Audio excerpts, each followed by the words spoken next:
सभी छात्र छात्राओं को सुप्रभात। हाँ तो विद्यार्थियों, आज हम देखने जा रहे हैं कक्षा 12th राजनीति विज्ञान से शीत युद्ध का दौर पाठ के महत्वपूर्ण प्रश्नोत्तर। तो शुरू करते हैं आज के हमारे प्रश्नोत्तर। हमारे आज के पाठ का नाम है शीत युद्ध का दौर। तो विद्यार्थियों, आज के हमारे पाठ शीत युद्ध का दौर से पहला प्रश्न है, शीत युद्ध के बारे में निम्नलिखित में से कौन सा कथन गलत है। तो आपको 4 विकल्प दिए जाएंगे, 4 कथन दिए जाएंगे।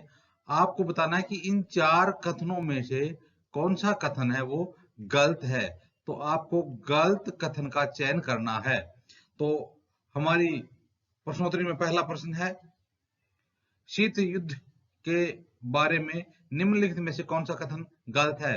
पहला है ए, यह संयुक्त राज्य अमेरिका, सोवियत संघ और उनके साथी देशों के बीच एक प्रतिस्पर्धा थी।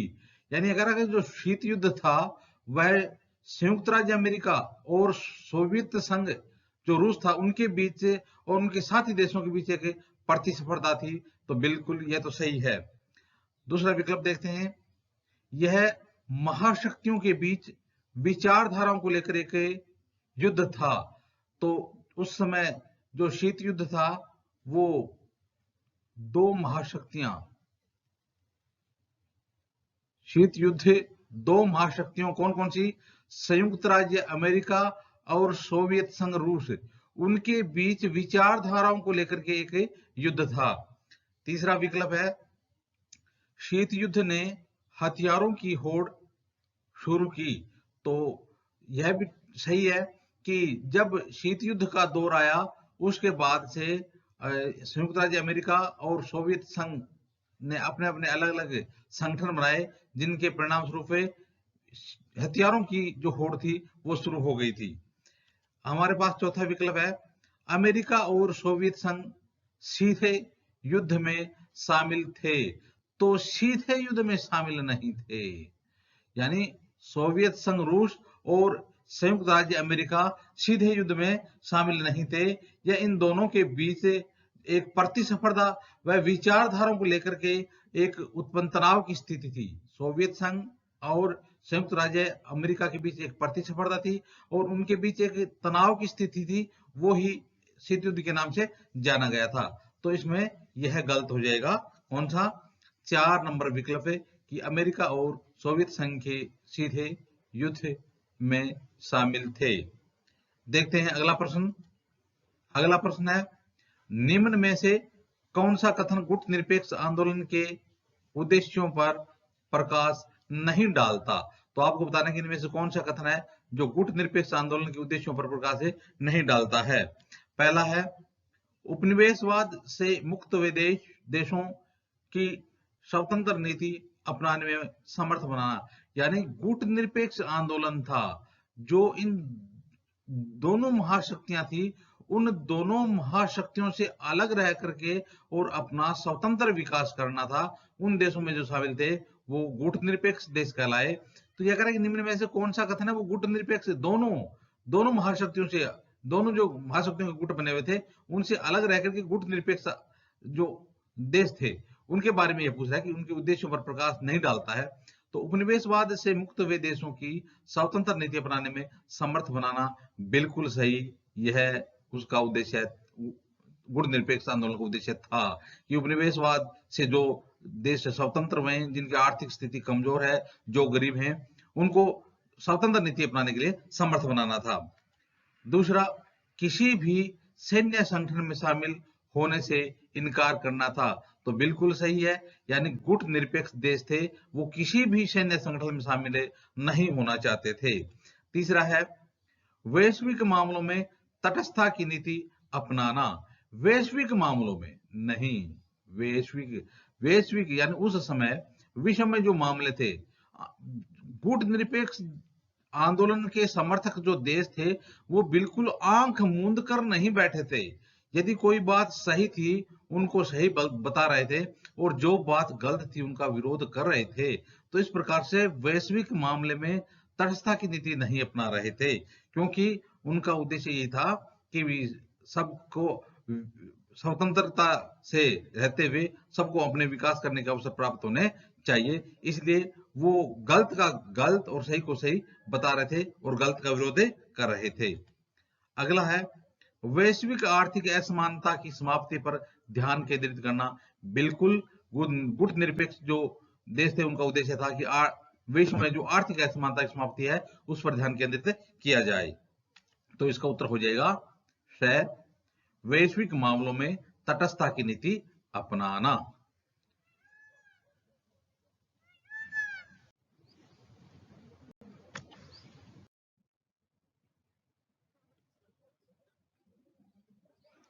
हाँ तो विद्यार्थियों देखते हैं हमारी प्रश्नोत्तरी का अगला प्रश्न। अगला प्रश्न है नीचे महाशक्तियों द्वारा सैन्य संगठनों की विशेषता बताने वाले कुछ कदम दिए गए हैं। प्रत्येक कथन के सामने सही या गलत का चिन्ह लगाना है। तो देखिए नीचे महाशक्तियों द्वारा जो सैन्य संगठन बनाए गए थे, महाशक्तियों जो सैन्य संगठन थे उनकी विशेषता बताने वाले कुछ कदम दिए गए। आपको बताना है कि इसमें कौन सा सही और कौन सा गलत है। पहला जो कथन है वो क्या है कि गठबंधन के सदस्य देशों को अपने भू क्षेत्र में महाशक्तियों के सैन्य अड्डे के लिए स्थान देना जरूरी था। कह रहा है कि गठबंधन के जो सदस्य थे उन देशों को जो महाशक्तियों के सैन्य अड्डे बनाए गए थे उनके लिए स्थान देना क्या जरूरी था? बिल्कुल सही है, उनके लिए स्थान देना जरूरी था। दूसरा है सदस्य देशों की विचारधारा और रणनीति दोनों स्तरों पर महाशक्ति का समर्थन करना था। तो सदस्य जो भी देश सदस्य थे, चाहे वो सोवियत संघ गुट के सदस्य हों, चाहे संयुक्त राज्य अमेरिका गुट के सदस्य हों, तो उन देशों की जो विचारधारा थी, उनकी रणनीति थी, दोनों स्तरों पर वो महाशक्तियों का समर्थन कर रहे थे। तो यह भी सही हो जाएगा। तीसरा विकल्प है जब कोई राष्ट्र किसी एक सदस्य देश पर आक्रमण करता था तो इसे सभी सदस्य देशों पर आक्रमण समझा जाता था। बिल्कुल किसी भी महाशक्ति का जो संघ था, गुट था, यदि उस गुट के किसी एक सदस्य देश पर भी यदि कोई दूसरा देश आक्रमण करता था तो वो संपूर्ण जो सदस्य देश थे उन संपूर्ण सदस्य देशों पर आक्रमण समझा जाता था। यह बात भी बिल्कुल सही है। अगला कथन है महाशक्तियां सभी सदस्य देशों को अपने परमाणु हथियार विकसित करने में मदद करती थी। नहीं, यह गलत है। महाशक्तियां चाहती थी कि उनके साथ अन्य देश बने रहें, लेकिन परमाणु हथियारों पर केवल और केवल उन दोनों महाशक्तियों का ही कब्जा रहे। इसलिए वो यह भी नहीं चाहते थे कि सारे देश जो हैं वो परमाणु हथियारों को विकसित कर ले, इसलिए यह गलत हो जाएगा। तो देखते हैं अगला प्रश्न। नीचे कुछ देशों की सूची दी गई है, प्रत्येक के सामने लिखिए कि वह शीत युद्ध के दौरान किस गुट से जुड़ा हुआ था। तो आपको उन देशों के सामने लिखना है, उन देश के नाम दिए जाएंगे, उनके सामने लिखना है कि वो देश किस गुट के साथ जुड़ा हुआ था। तो पहला है पोलैंड। पोलैंड किसके साथ जुड़ा हुआ था? साम्यवादी गुट यानी सोवियत संघ रूस के साथ जुड़ा हुआ था पोलैंड। और सोवियत संघ का जो गुट था यानी साम्यवादी गुट था वो था सोवियत संघ का। तो पोलैंड किसके साथ जुड़ा हुआ था? साम्यवादी गुट सोवियत संघ रूस के साथ जुड़ा हुआ था। इसके बाद है फ्रांस। फ्रांस किसके साथ जुड़ा हुआ था? तो फ्रांस पूंजीवादी गुट कौन था? संयुक्त राज्य अमेरिका। साम्यवादी गुट सोवियत संघ रूस था, और पूंजीवादी गुट कौन था? संयुक्त राज्य अमेरिका के साथ जुड़ा हुआ था। कौन है? फ्रांस। तीसरा है जापान।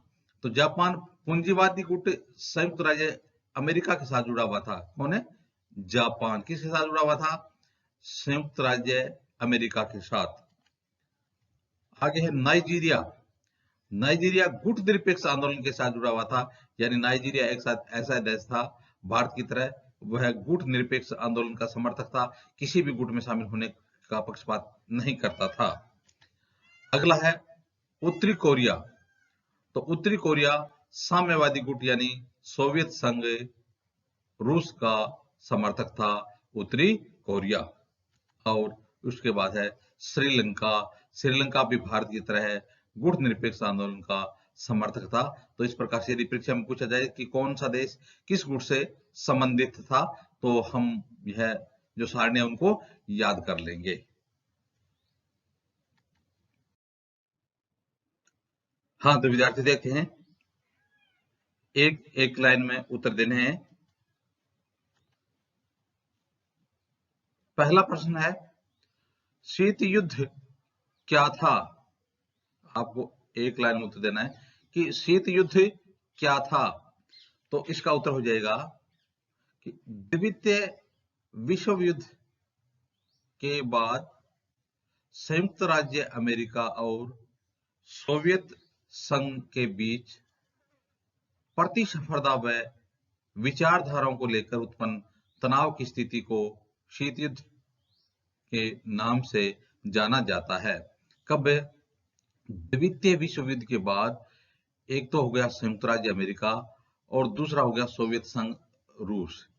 इन दोनों के बीच जो एक प्रतिस्पर्धा चल रही थी, इनकी जो विचारधाराएं थी, इन विचारधाराओं में जो तनाव की स्थिति उत्पन्न हो गई थी, उसी को क्या नाम दिया गया था? शीत युद्ध नाम दिया गया था। ये दोनों के बीच एक सीधा युद्ध नहीं था, क्योंकि विचारधाराओं व प्रतिस्पर्धा के लिए एक दूसरे को नीचा दिखाने की कोशिश कर रहे थे। अगला प्रश्न है, शीत युद्ध का केंद्र कौन सी दो महाशक्तियां थी?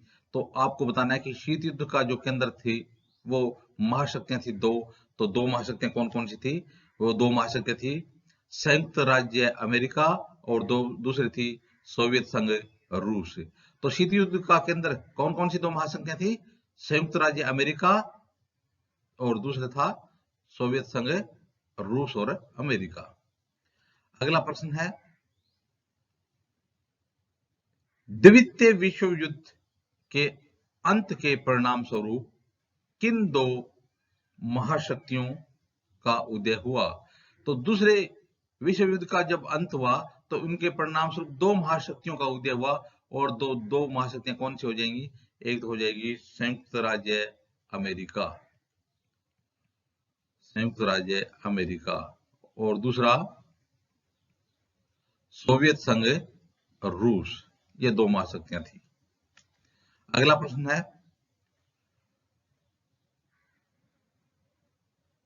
शीत युद्ध का चरम बिंदु क्या था? तो जो शीत युद्ध का दौर चल रहा था उसका चरम बिंदु क्या था? तो इसका उत्तर हो जाएगा क्यूबा मिसाइल संकट। तो हाँ, क्यूबा मिसाइल संकट था वो एक शीत युद्ध का दौर था, एक चरम बिंदु था, क्योंकि 1962 में रूस, क्यूबा व संयुक्त राज्य अमेरिका, इन तीनों के बीच में एक मिसाइल को लेकर के संकट उत्पन्न हो गया था। क्यूबा में जो मिसाइलें संकट की गई थी तो उसका अमेरिका द्वारा विरोध किया जा रहा था, और इसके परिणाम स्वरूप दोनों देशों के बीच में, दोनों महाशक्तियों के बीच में स्थिति बहुत ही भयावह हो गई थी। तो क्यूबा मिसाइल संकट था वो शीत युद्ध का एक चरम बिंदु था। अगला प्रश्न है, पश्चिमी गठबंधन की अगुवाई कौन सी महाशक्ति कर रही थी? पश्चिमी गठबंधन, ध्यान रहे कौन सा गठबंधन है? यह कह रहा है कि पश्चिमी जो गठबंधन था उसकी अगुवाई कौन सी महाशक्ति कर रही थी? तो पश्चिमी गठबंधन की अगुवाई संयुक्त राज्य अमेरिका, जो उदारवादी लोकतंत्र का तथा पूंजीवाद का समर्थक था। तो संयुक्त राज्य अमेरिका किसका समर्थक था? उदारवादी लोकतंत्र का। और पूंजीवाद का समर्थक कौन सा देश था? कौन सी महाशक्ति थी? संयुक्त राज्य अमेरिका, जो पश्चिमी गठबंधन की अगुवाई कर रही थी। दूसरा है,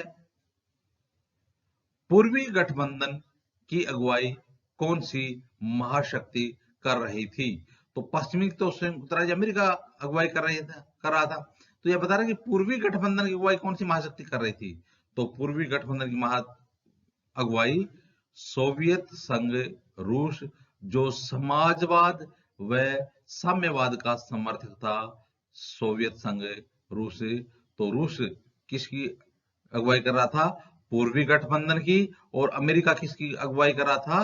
पश्चिमी गठबंधन की अगुवाई कर रहा था। इस प्रकार ये दोनों महाशक्तियां अलग अलग क्षेत्रों का प्रतिनिधित्व कर रही थी। हाँ तो विद्यार्थियों, अब देखते हैं हमारी प्रश्नोत्तरी का अगला प्रश्न। अगला प्रश्न है,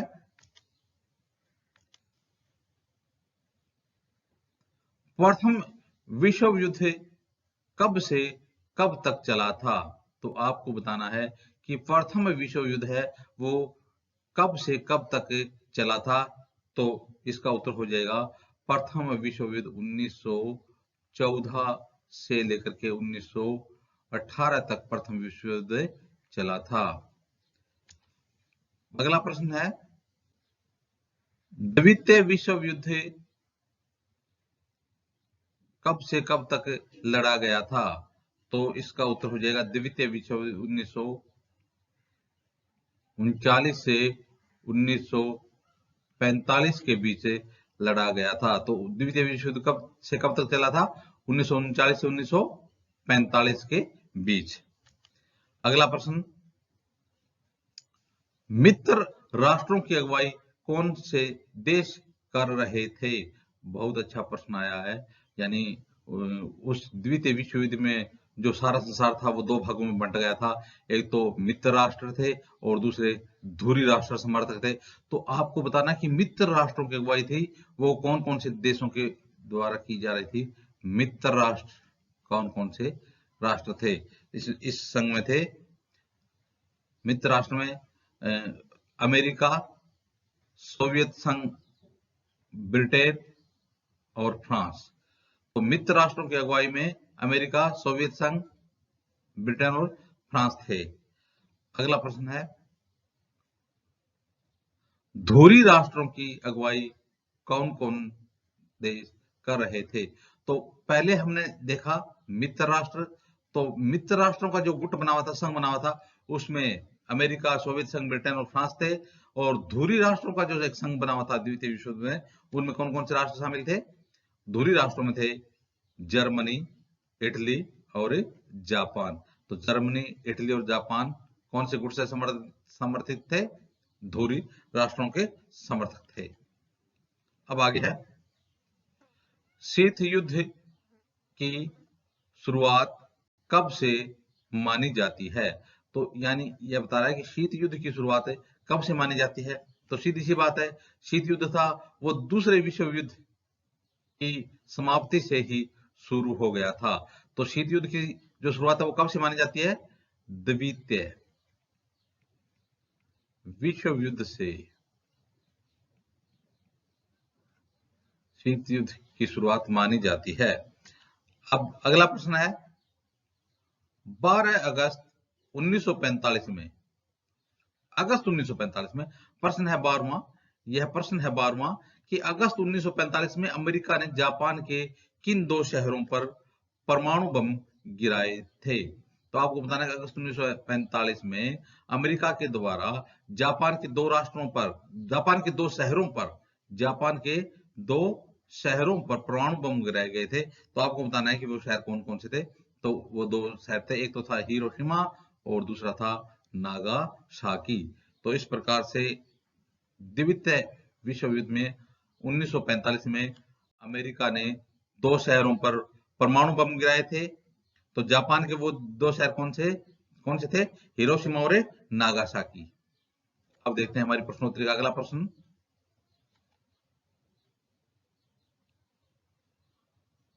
शीत युद्ध का क्या कारण बना?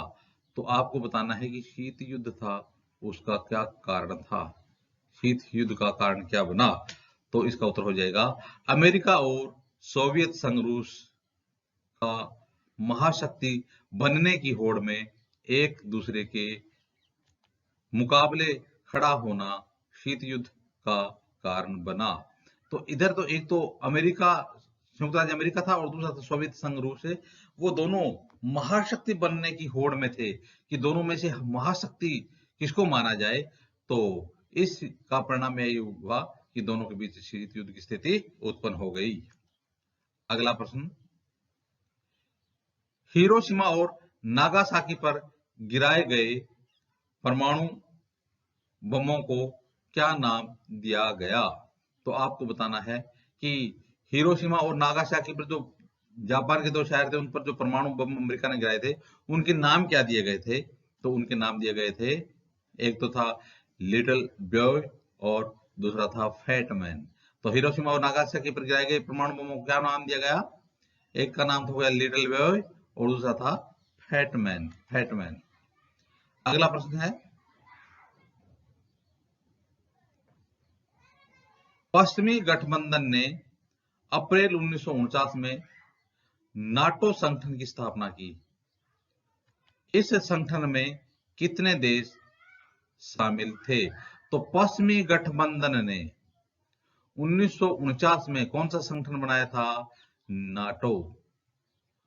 तो आपको बताना है कि इस नाटो संगठन की स्थापना की गई थी, उस संघ में कितने देश शामिल हुए थे? तो इसका उत्तर हो जाएगा 12 देश शामिल हुए थे। कितने देश शामिल हुए थे? पश्चिमी गठबंधन ने अपने 1949 में जो नाटो संगठन की स्थापना की थी, उसमें कितने देश शामिल हुए थे? 12 देश शामिल हुए थे। अगला प्रश्न देखते हैं, पूर्वी गठबंधन ने 1955 में सोवियत संघ रूस की अगुवाई में कौन सी संधि की थी? तो उन्होंने जो नाटो संगठन बनाया था, तो उसके जवाब में पूर्वी संघ ने 1955 में सोवियत संघ की अगुवाई में एक संधि की थी। तो आपको उस संधि का नाम बताना है, तो उसका नाम हो जाएगा वार्सा संधि। कौन सी? वार्सा। किसके जवाब में? नाटो के जवाब में। नाटो पश्चिमी गठबंधन के द्वारा बनाया गया, और जो वार्सा थी वो संधि किसके द्वारा की गई थी? पूर्वी गठबंधन के द्वारा की गई थी।